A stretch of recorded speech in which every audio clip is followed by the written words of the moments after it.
Dieu, notre Père, nous voulons te rendre gloire et grâce. Toi, le Dieu de toute éternité, tu as résolu dans ton propre conseil, selon le bien des saints, le bienveillant dessein que tu t'étais proposé en toi-même, d'avoir des fils et des filles qui sont à l'image de son Fils, en qui tu demeureras. Tu demeures et tu demeureras. Et nous te remercions, Seigneur, malgré la désobéissance délibérée de l'homme, par son choix qu'il a fait. Ce n'est pas pour autant que ton plan a été stoppé pour un temps, mais comme tu es l'alpha et l'oméga, tu continues.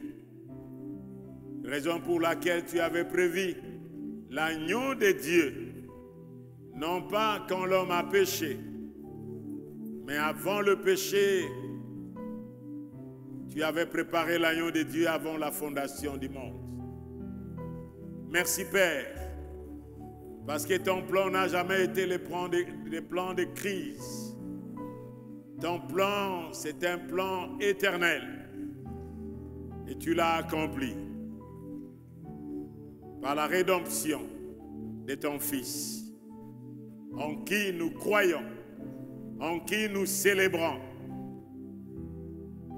en qui nous sommes devenir sa maison, ta maison, ton habitation par l'Esprit. Sanctifie ces moments. Seigneur, le messager n'a jamais été plus grand que le message. C'est toi qui es grand. Reçois l'honneur, la gloire. Prends-nous en charge. Prends-nous en charge. Prends les mots qui conviennent. Que cela soit une sémence dans la vie de chacun. Honneur et gloire, majesté à toi, notre Père, par Jésus-Christ et dans le Saint-Esprit qui nous unit. Nous avons ainsi prié et nous disons Amen. Gloire soit rendue à Dieu. Merci bien-aimés qui nous suivent, nous vous saluons dans le nom précieux de Jésus-Christ. Pourrions-nous saluer nos bien-aimés qui nous suivent, nous réclamons de bien-aimés qui sont de partout. Et nous disons merci aussi à la communication chrétienne et à tous les frères et sœurs des services ce matin. Avant le début des confinements et dans le confinement, nous partageons cette pensée de Dieu, qui est la maison de Dieu ou le temple de Dieu, et où est et quel est son but. Et nous avons parlé ici, les serviteurs de Dieu sont passés, et nous avons dit que le plan de Dieu, le but de Dieu, depuis l'éternité, il s'était proposé lui-même son plan, son programme. C'est d'habiter au milieu de son peuple. Un Dieu qui prend cette résolution, c'est sérieux. Si aujourd'hui, nous avons des chefs de l'État, nous avons des rois dans les nations, et si un roi décide de venir habiter chez vous, mais il habite seulement dans la maison, mais il n'est pas en vous. Amen. Est-ce que nous voyons la différence? Il peut venir chez vous, vous serez honoré de recevoir un roi, de recevoir une personnalité qui vient chez vous, mais il sera avec vous, il sera parmi vous, mais il ne sera pas en vous. Mais à la différence, notre Dieu n'est pas venu seulement parmi nous et avec nous, mais Dieu a décidé d'habiter en nous. Waouh! Quand je réfléchis à ça, je me dis, mais Seigneur, le Dieu, qu'est-ce que ce Dieu-là? Qui est ce Dieu-là? Il n'est pas seulement esprit, il est saint. Il n'est pas seulement saint, mais il est plein d'amour, plein de miséricorde, tout-puissant, omniscient, omnipotent. Les dieux qui dominent sur tout, les visibles, les invisibles, le trône et dignité, ces dieux-là décident de venir habiter dans cette masse de terre. Waouh! Frères et sœurs, ça, ce n'est pas une religion.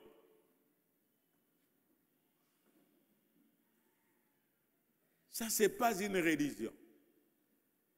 Un Dieu relationnel. Un Dieu qui veut l'intimité. Un Dieu qui ne veut pas seulement de rapports fonctionnaires avec lui, mais de rapports relationnels. Des rapports fonctionnels, c'est différent des rapports fonctionnels, des rapports relationnels. Des rapports fonctionnels, j'ai besoin d'un agent de la police ou de justice parce que j'ai besoin de lui pour le service, pour intervenir. Mais la relation, c'est autre chose. Des rapports relationnels, c'est autre chose. Des rapports relationnels, c'est comme mon corps qui est là. Ma bouche parle. Mais qui m'a amené ici? C'est mes pieds. Amen. Mais qui est en train de parler? Ce n'est pas cette masse, mais c'est la personne qui est là. Amen. Voilà ces dieux-là.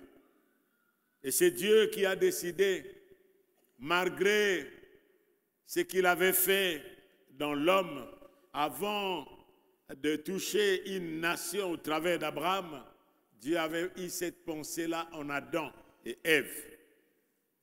Il a mis son souffle. Et nous avons dit ça et nous le redirons continuellement pour que cela entre en nous. Parce que la répétition est la mère de la science.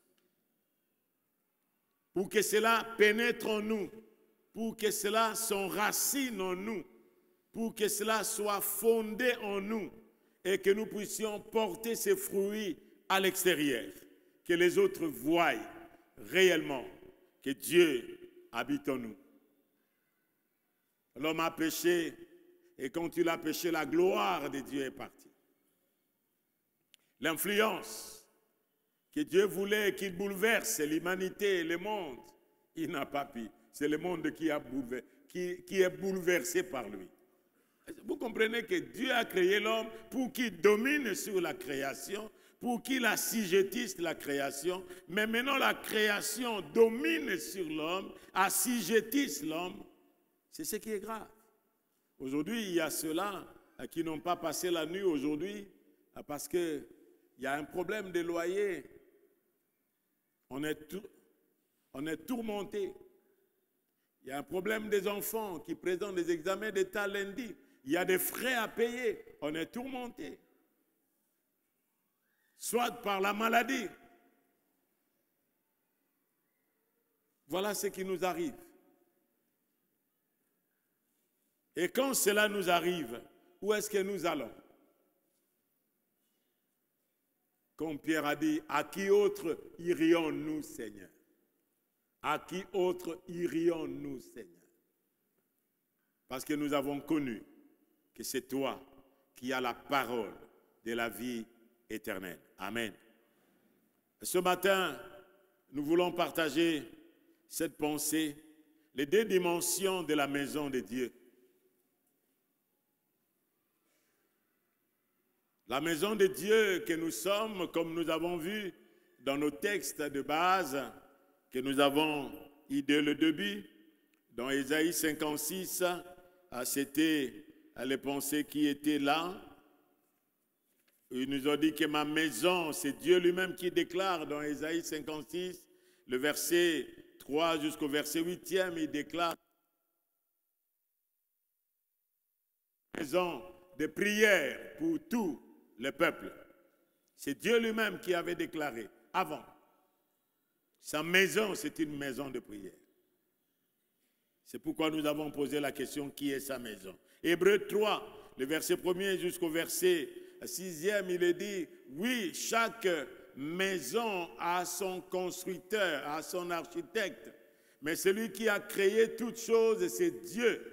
Moïse a été fidèle dans la maison de Dieu comme serviteur, mais Jésus est comme fils dans la maison de Dieu. Et il déclare, et sa maison, c'est qui? C'est moi d'abord. Sa maison, c'est nous. Oh, est-ce qu'on ne peut pas acclamer le Seigneur? Sa maison, c'est moi. Sa maison, oui, ce sanctuaire est là. Bien entendu, ce sanctuaire, nous l'avons dédié à Dieu le jour de dédicace. On l'a dédié à Dieu, mais ce sanctuaire n'a pas de valeur. Et Dieu ne peut pas se manifester ici. Il est partout, mais il n'est pas en tout. Retenez ça. Dieu est partout, mais il n'est pas en tout. Il a choisi là où il habite. Prenons ces quelques textes avec moi. 2 Corinthiens, le chapitre 4e. Vous allez traverser. C'est pourquoi vous voyez les pensées, quelques pensées, frères et sœurs, qui sont dans la Bible. Les textes qu'on a mis avec les chapitres et les versets, on a scindé ça seulement pour voir les pensées, mais ça traverse. C'est pourquoi ne prenez pas un texte pour faire toute une doctrine. Ça sera un prétexte. Il faut voir dans son ensemble. Des Corinthiens, je disais des Corinthiens, le chapitre 4, verset 16, vous traversez jusqu'au chapitre 5, verset 1 à 10. Voilà. Nous lisons. C'est pourquoi nous ne perdons pas courage. Et lors même que notre homme extérieur, soulignez bien, homme extérieur. Homme qui? Extérieur s'est détruit. Notre homme intérieur fait quoi? Se renouvelle de jour en jour. Car nos légères afflictions du moment présent produisent pour nous, au-delà de toute mesure, un poids éternel de gloire. Parce que nous regardons non point aux choses visibles, mais à celles qui sont invisibles. Car les choses visibles sont passagères et les invisibles sont éternelles. Nous savons, soulignez ça, car les choses visibles sont comment? Passagères et les invisibles éternelles. Nous savons en effet que si cette tente, soulignez bien, si cette tente où nous habitons sur la terre est détruite. Waouh! Si cette tente où nous habitons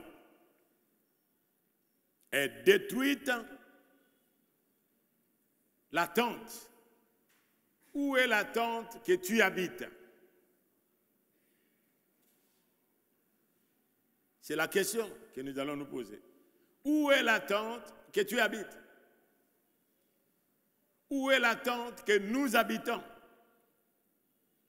même si elle est détruite, il est dit ceci, nous avons dans le ciel un édifice qui est l'ouvrage de Dieu, une demeure éternelle qui n'a pas été faite de mains d'hommes. Alléluia. Aussi nous gémissons dans cette tente, désirant revêtir notre domicile céleste. Si du moins nous sommes trouvés vêtus et non pas nus. Car tandis que nous sommes dans cette tente, nous gémissons accablés parce que nous voulons non pas nous dépouiller, mais nous revêtir afin que ce qui est mortel, soulignez ça, ce qui est mortel, c'est quoi? Ce qui est mortel soit englouti par la vie. Soulignez, englouti par la vie. Et c'est lui qui nous a formés pour cela. C'est Dieu qui nous a donné les arts de l'esprit. Soulignez cela. Dieu qui nous a formés pour cela. C'est Dieu et nous a donné les arts de l'esprit. Dans notre version, c'est gage. Nous sommes donc toujours pleins de confiance. Et nous savons qu'en demeurant dans cet corps, nous demeurons loin du Seigneur, car nous marchons par la foi et non par la vue. Et nous sommes pleins de confiance, et nous aimons mieux quitter ce corps et demeurer auprès du Seigneur. C'est pour cela aussi que nous nous efforçons à lui être agréable. Soulignez cela. Nous nous efforçons. C'est-à-dire nous avons notre part à nous. Nous efforcer de lui être agréable. Soit que nous demeurions dans ces corps, soit que nous les quittions, car il nous faut tous comparaître devant le tribunal de qui? De Christ, afin que chacun reçoive selon le bien et le mal qu'il aura fait, étant où? Dans ces corps.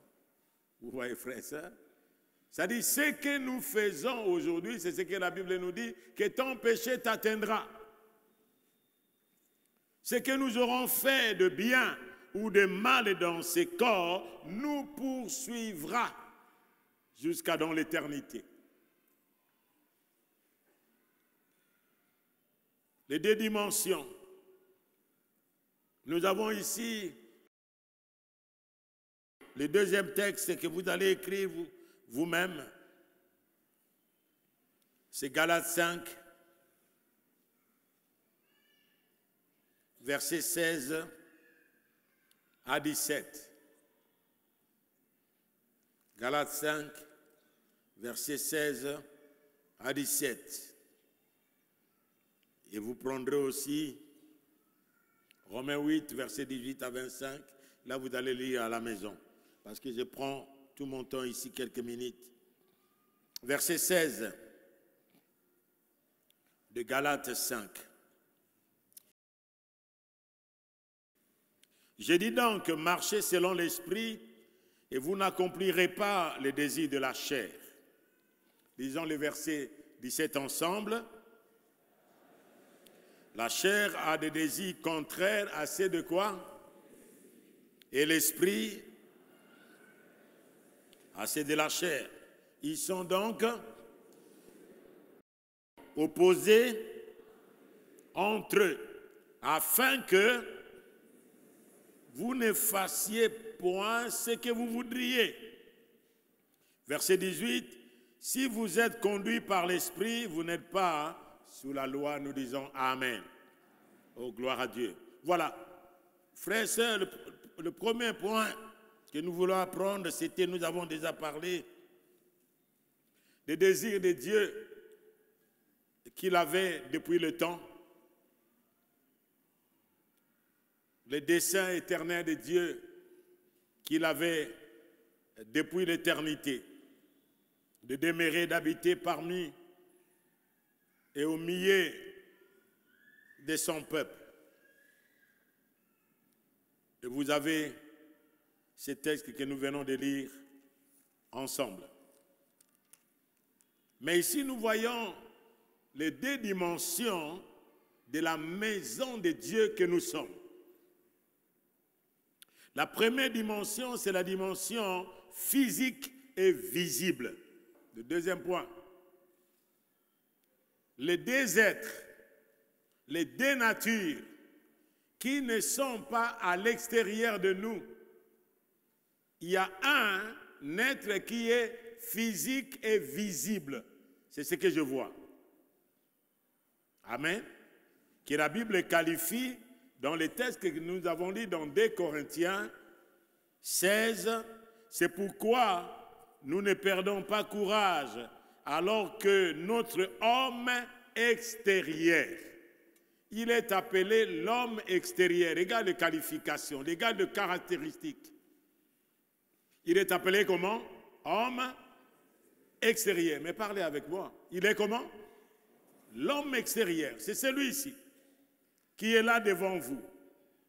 C'est cet homme-là, extérieur. Il est appelé aussi qu'il y a des choses visibles que l'on peut palper, que l'on peut voir, que l'on peut toucher. C'est pourquoi nous lisons dans le livre de 1 Jean la vie éternelle qui était auprès du Père, n'est-ce pas? Nous avons touché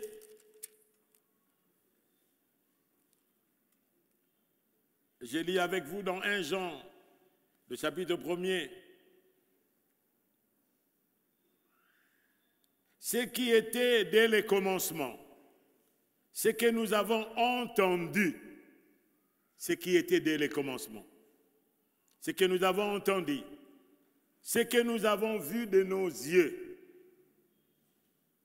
ce que nous avons contemplé de nos yeux, ce que nos mains ont touché concernant la parole de la vie.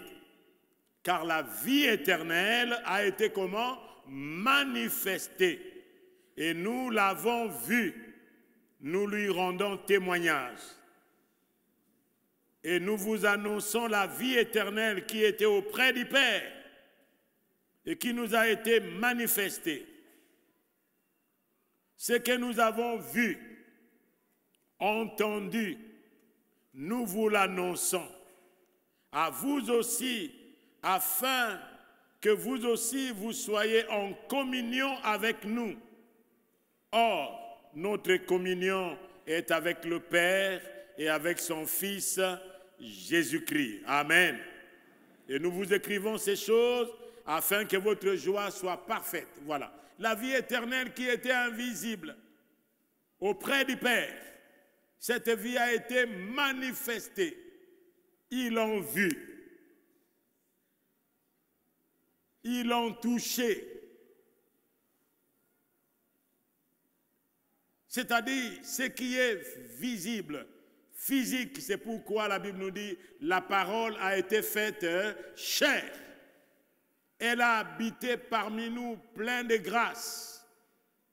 Et nous avons contemplé sa gloire comme la gloire du Fils unique venu du Père. On l'a vu, on l'a touché.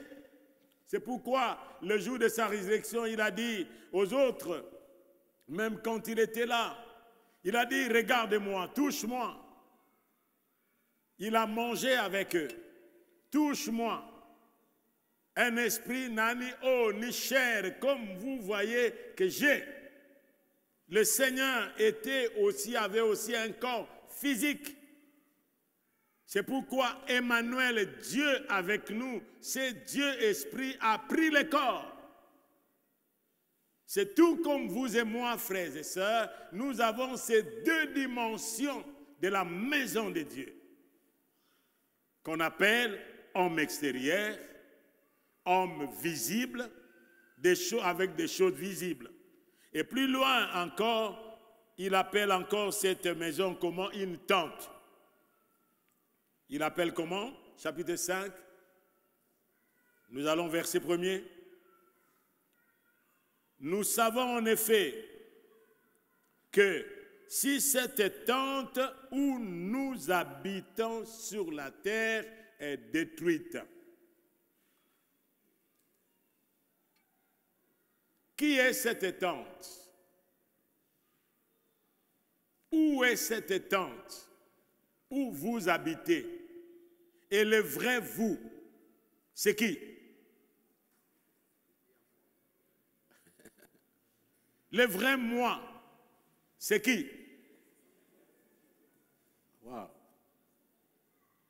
C'est pourquoi, frère, les apparences des choses extérieures, c'est passager. Alléluia. C'est passager. Ne continue plus, frères et sœurs. Investissez pour ces choses. Mais tout en ayant la pensée que ce que je vis là, ce que j'ai là, c'est passager.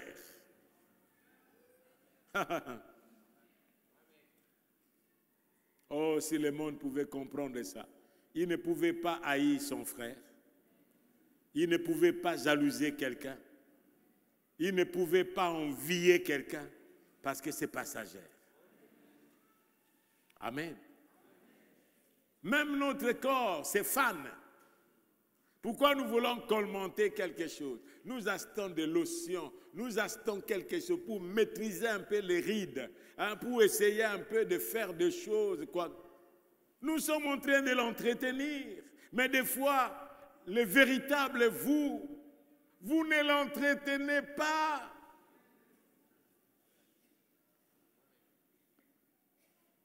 Nous ne l'entretenons pas. Oh, que Dieu me garde, que j'entretienne celui qui est là où j'habite. C'est celui-ci, je l'entretiens parce que mon véritable moi-même, je suis là pour qu'il soit à l'aise, pour qu'il ne soit pas frêle, pour qu'il ne soit pas dans la maladie. J'entretiens ça. Je vais me faire soigner. Mais celui-là n'est pas soigné par le médicament. Ah, Seigneur. Vous ne pouvez pas le soigner par les antibiotiques. Il y a un antibiotique qui peut le soigner. C'est la présence de Jésus-Christ. C'est pourquoi le Christ lui-même a déclaré, l'homme ne vivra pas seulement du pain, mais de toute parole qui sortent de la bouche de Dieu. Oh, que Dieu nous garde, Église. Si nous saisissons ces choses, frères et sœurs, moi je crois que le Congo ne sera pas ce qu'il est. On n'aura pas à voir ce qui s'est fait aujourd'hui à l'Est, non pas seulement à l'Est, partout au Congo aujourd'hui, il y a la terreur. L'insécurité partout. Vous ne savez pas celui qui est en uniforme et qui est devant vous, s'il va vous sécuriser ou non.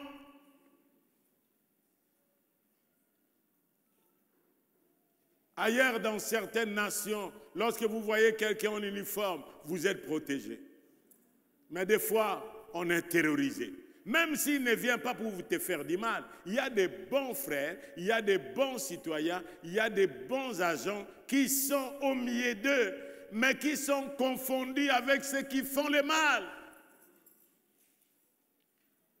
Même nous, comme nous sommes là, dans le travail, qu'est-ce que je suis? À l'université, qu'est-ce que je suis? Dans la maison avec ma femme, avec mon mari, avec mes enfants, qu'est-ce que je suis? Qu'est-ce que je fais? Frères et sœurs, moi cette histoire, quand on nous parle de réveil au Congo, il n'y a pas de réveil. C'est la confusion. Le réveil, c'est le retour à Dieu. Le réveil, c'est lorsque des choses changent. On a entendu des réveils où les bars, où les flamingos, où les sociétés brassicoles ont été fermées. On a entendu des réveils. Oh, que la gloire de Dieu revienne. Oh, que la gloire de Dieu revienne encore. Nous voulons une nouvelle effusion de la Pentecôte, une nouvelle effusion de l'Esprit de Dieu qui peut transformer des vies.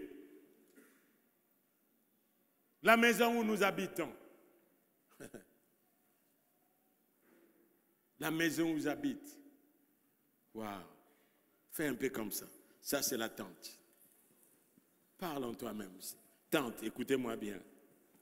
Parlez à la tente, c'est toi la tente où j'habite. Si je te soigne, ce n'est pas pour que on puisse me voir. Si je m'habille, ce n'est pas pour que je puisse me pavaner. Non, non. Si j'ai tout ce que je peux avoir, ce n'est pas pour me glorifier, mais parce que toi, tu habites là pour accomplir le dessein de Dieu. Tu es là. Tu me portes, moi, parce que je vais réaliser le dessein de Dieu. C'est pourquoi Dieu a dit, je connais les projets que j'ai formés sur toi, les projets de paix et non de malheur, pour te donner un avenir et de l'espérance. La tente où nous habitons, la tente où j'habite est détruite. Oui, c'est détruit. La Bible nous dit, même si elle est détruite, nous avons dans le ciel un édifice qui est l'ouvrage de Dieu, une demeure éternelle qui n'a pas été faite des mains d'hommes. Mais quand est-ce que cette demeure-là a été faite? Cette maison-là a été faite quand? Parce que cette maison a été détruite par le péché. C'est pourquoi la Bible nous dit que tous ont péché et sont privés de la gloire de Dieu. Cette maison a été détruite. Dieu n'était plus là. Il était parti.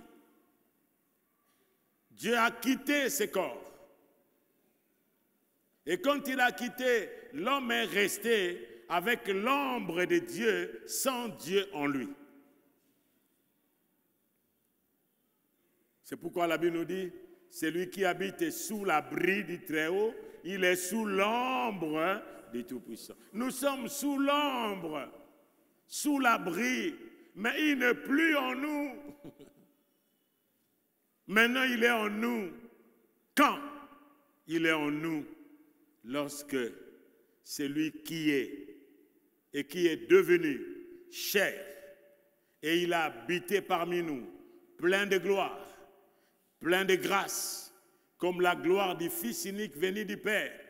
Il est venu, c'est pourquoi la Bible nous dit, à tous ceux qui l'ont reçu, à ceux qui croient en son nom, elle a donné le pouvoir de devenir enfants de Dieu. Lisez avec moi Jean chapitre 5.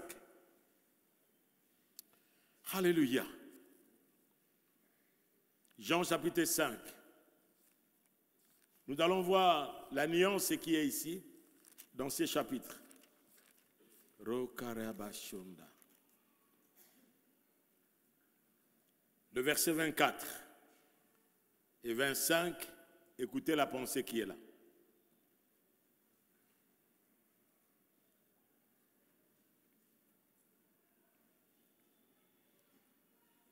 Je commence au verset 20. Car le Père aime le Fils et il lui montre tout ce qu'il fait. Il lui montrera des œuvres plus grandes que celles-ci afin que vous soyez dans l'étonnement. Verset 21. Car comme le Père fait quoi? La vie, ainsi le Fils donne la vie à qui il veut. Qui donne la vie? Le Père et le Fils. La religion ne donne pas la vie. Dis à quelqu'un, sortez de la religion. Dis à quelqu'un, sortez de la religion. Quittez la religion.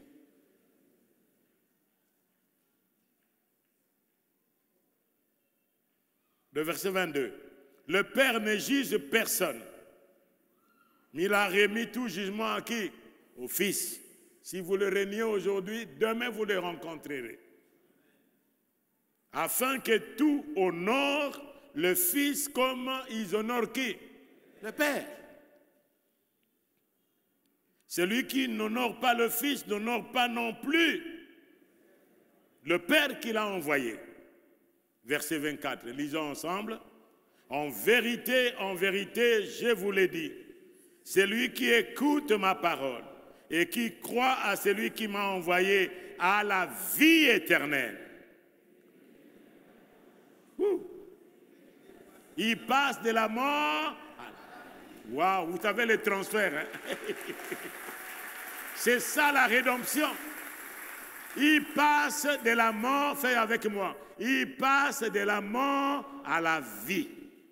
Et lorsque vous passez de la mort à la vie, Mathieu. Non, non, il n'y a plus de prolongation. Il n'aura plus de prolongation.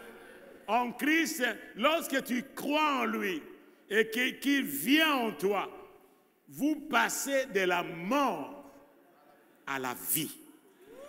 C'est ça le rachat. C'est ça la rédemption. Le transfert. C'est pourquoi la Bible nous dit, rendons grâce à Dieu qui nous a rendus capables d'avoir part à l'héritage des saints dans la lumière. Il nous a délivrés de la puissance des ténèbres et il nous a transportés dans le royaume de son Fils, là que nous avons la rédemption et le pardon de nos péchés. Alléluia. C'est là, frères et sœurs, ce que nous devons, nous, en tant qu'enfants de Dieu. Lorsque vous venez en ces lieux à l'Arche, ce n'est pas la personne qui est devant vous, où vous allez voir là. Excusez-moi, si vous verrez un jour ici, ma photo là, dehors là, dit pasteur, non, non, ce n'est pas toi là, c'est Jésus. Qu'est-ce que moi je peux faire? Que Dieu me garde. Frères et sœurs, vous savez que de plus en plus, où nous avançons dans la foi, on peut devenir, on peut manquer le but. Nous devons savoir gérer la gloire de Dieu. Nous devons savoir gérer la bénédiction de Dieu. Nous devons savoir gérer l'élévation de Dieu. Dieu ne partage sa gloire avec une personne.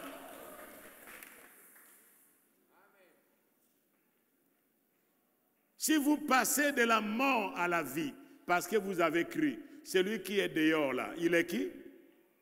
Qui n'a pas cru, il est qui? Il est mort. C'est-à-dire, nous avons des cadavres ambulants et nous avons aussi des tabernacles, des tentes ambulants. C'est-à-dire, vous qui avez cru là, vous êtes passé de la mort à la vie. Que vous ayez ou que vous n'ayez pas, cela ne changera rien du tout. C'est pourquoi, frères et sœurs, ne vous attardez pas toujours. C'est pourquoi la Bible nous dit que le royaume des cieux, ce n'est pas le manger et le boire, mais c'est la justice, la paix et la joie qu'apporte le Saint-Esprit.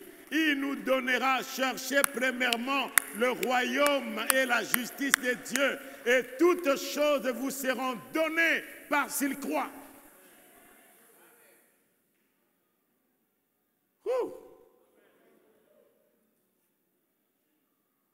Combien aujourd'hui, même dans l'Église, où nous voyons la haine, nous voyons l'orgueil, nous voyons des divisions, nous voyons un esprit de jalousie,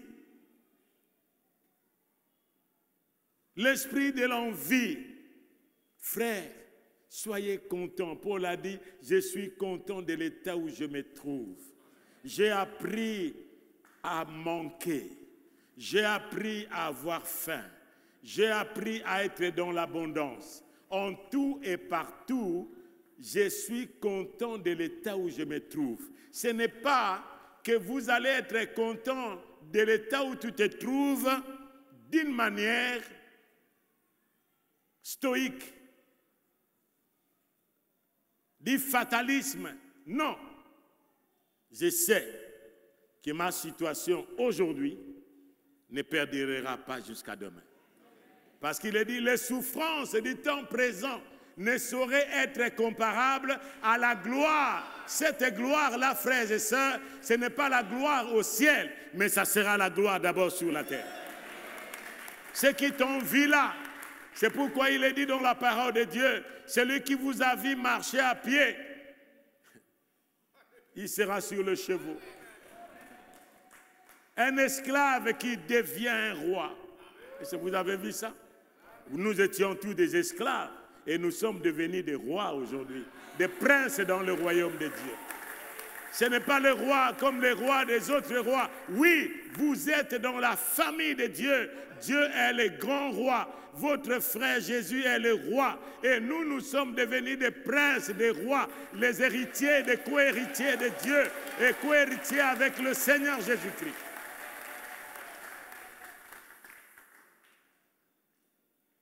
Que Dieu vous garde, frères et sœurs, de l'envie.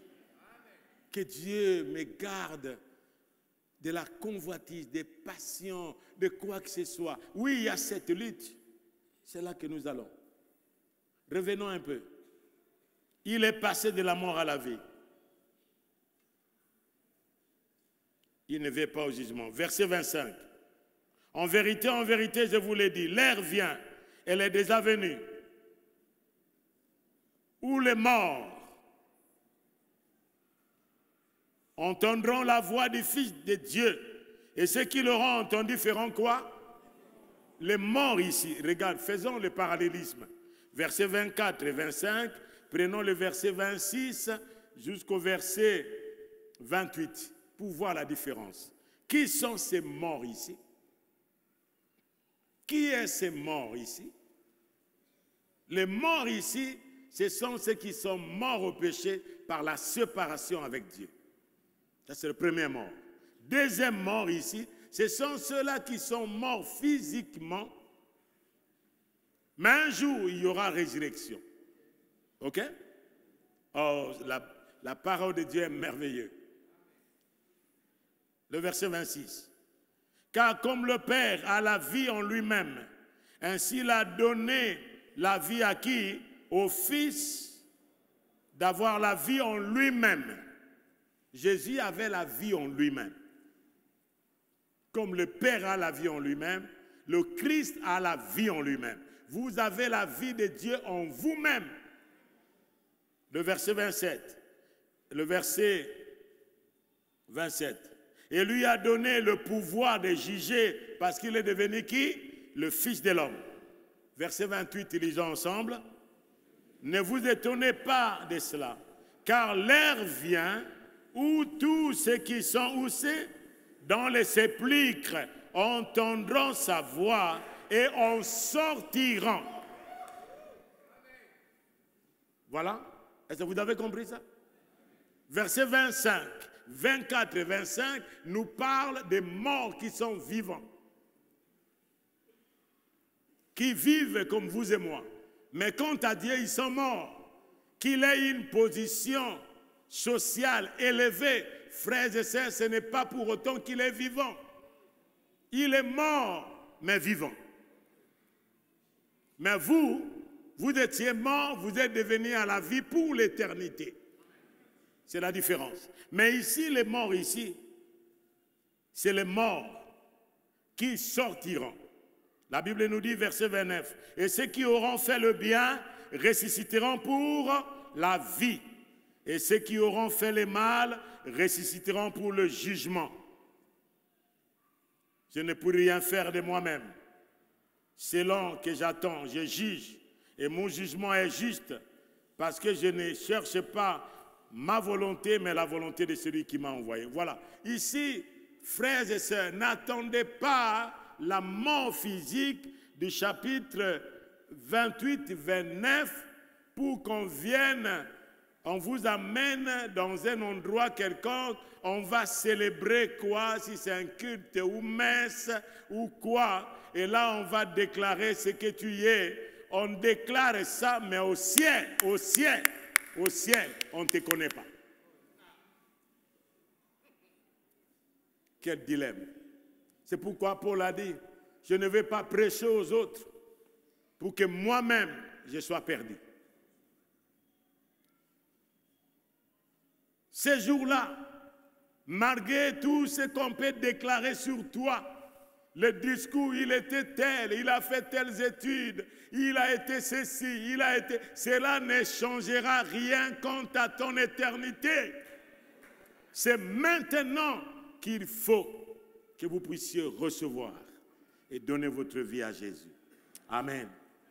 Mais ces deux personnes, c'est là que je termine, ces deux personnes, ces deux dimensions de la maison de Dieu, il y a une bataille. L'autre, l'un nous attire plus bas, mais l'autre veut nous élever plus haut. Cette lutte est en nous. Il y a un ring. Le ring là, l'opposition là, n'a pas commencé par l'opposition de ce que nous voyons aujourd'hui. Non, non. L'opposition qui est là n'a pas commencé par là. Lisez avec moi Galates, chapitre 5, verset 16. Et je dis donc, marchez selon l'esprit, et vous n'accomplirez point quoi? Les désirs de la chair.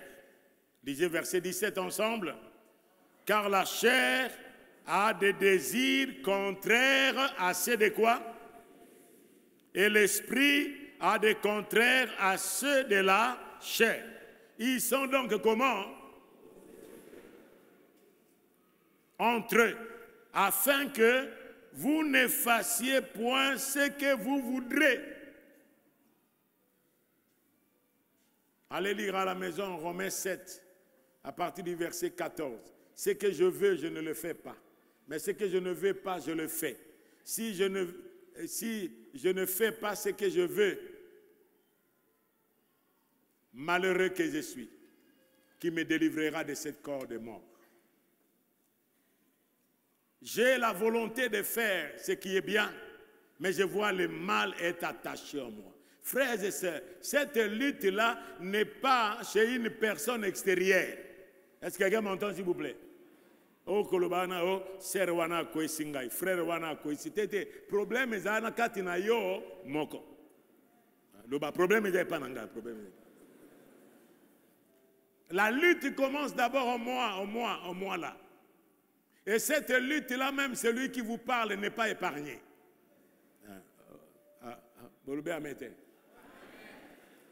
Cette lutte-là, nous l'avons, soyons honnêtes avec nous-mêmes.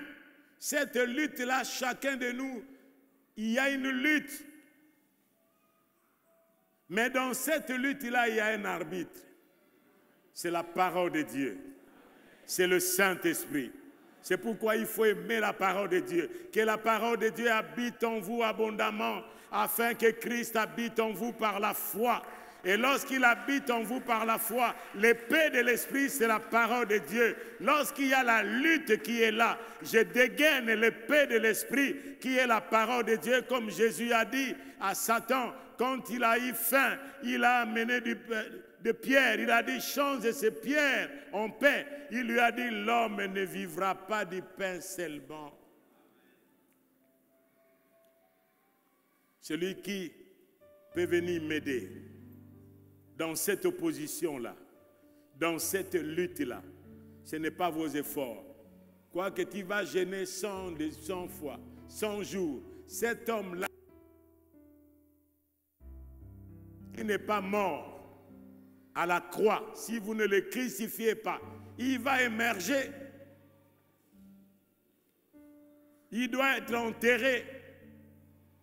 Il doit être crucifié avec Jésus. Que le nom du Seigneur soit béni.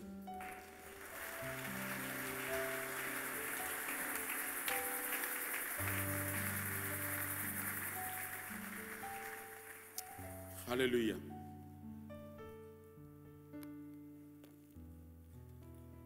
Levons-nous ensemble.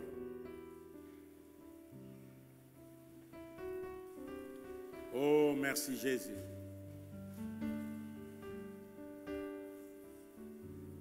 Dans cette lutte, frères et sœurs, il y a l'homme physique qui est là. Gloire soit rendue à Dieu. Vous êtes beau et belle.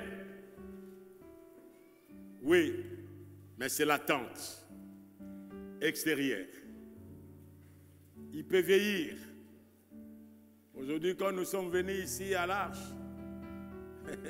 on n'avait pas ses cheveux.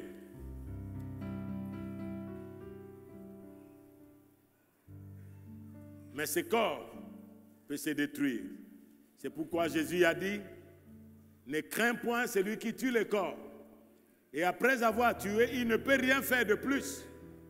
Mais craignez plutôt celui qui est capable de tuer et le corps et l'esprit et jeter ça dans la guéhenne. C'est celui-là que nous devons craindre. Ne craignez pas un sorcier. Si vous êtes là ce matin, réponds-toi. Satan est en train de te mentir. Satan est en train de te mentir.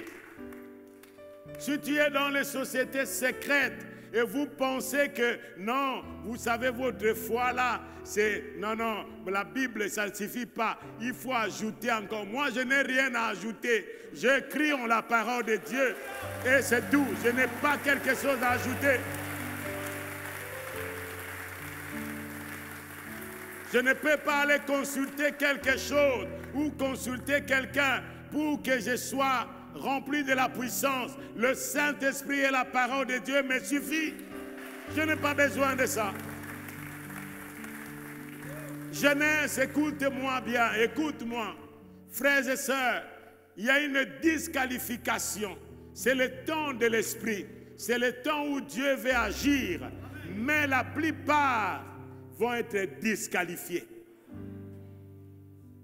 à cause de l'orgueil. Prions le Seigneur.